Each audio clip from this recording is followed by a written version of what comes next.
Okay, so My Hero Academia. Actually, you know what? It's not even called that anymore. It's basically My Villain, Academia. This chapter's kind of mad. It puts everything into perspective. Just thinking like, whoa, Toga is actually quite strong. Now, especially from this chapter, she's actually strong. Don't get me wrong, she's always a cool character, and the fact that her quirk literally makes her change into anyone, her stealth levels was mad. We saw it in the provisional licensing exam. But now the fact that her quirk evolved.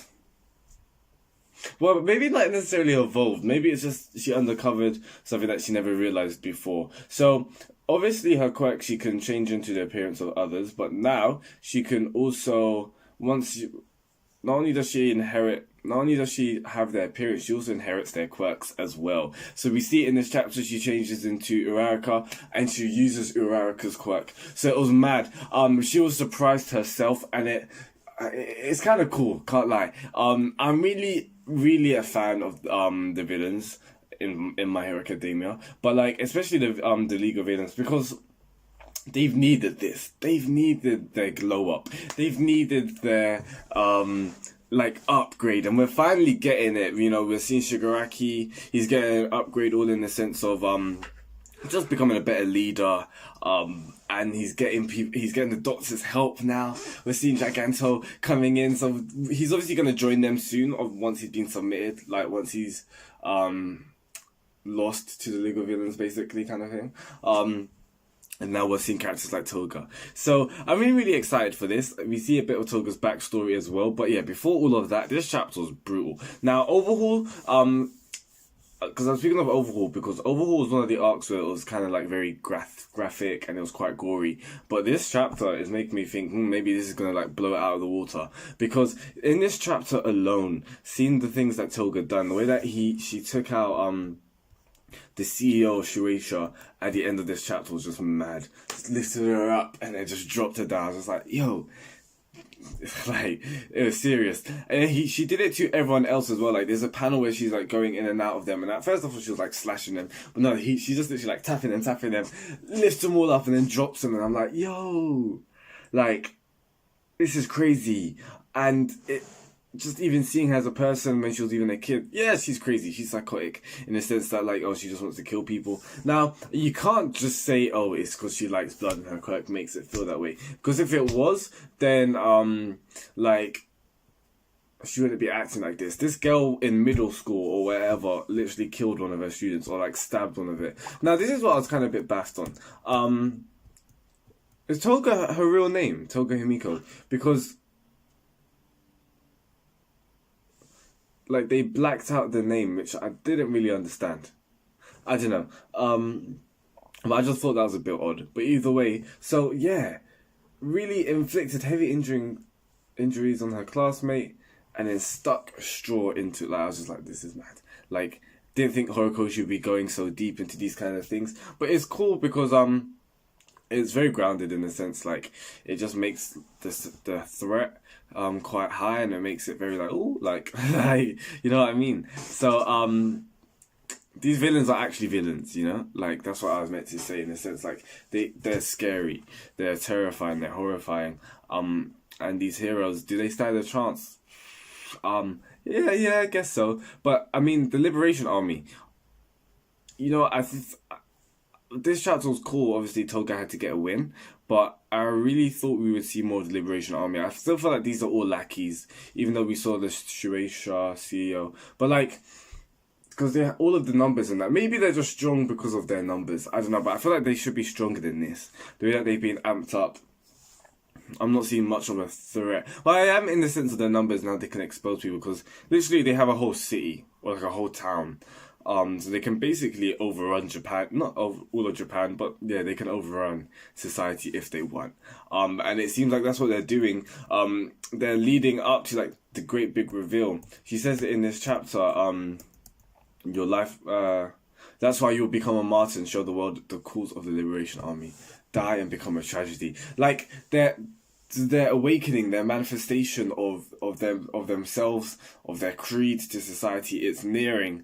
And I used to say this all back in the day, ages ago. I used to say that there's gonna be a moment in Boku no Hero, and part of me thought it'd be when All Might dies. Either way, there's gonna be a moment in Boku no Hero where it's gonna the coin's gonna be tipped, like the balance is gonna be tipped in the sense that heroes are just gonna lose. They're gonna devastatingly lose. Society's gonna be run amok by villains.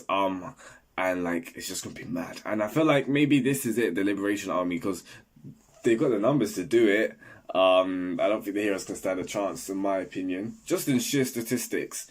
But yeah, so I feel like what the Liberation Army is still plotting, because we know their aim. They want a society where like our quirks shouldn't be controlled, kind of thing. But like, what are they gonna do now, kind of thing?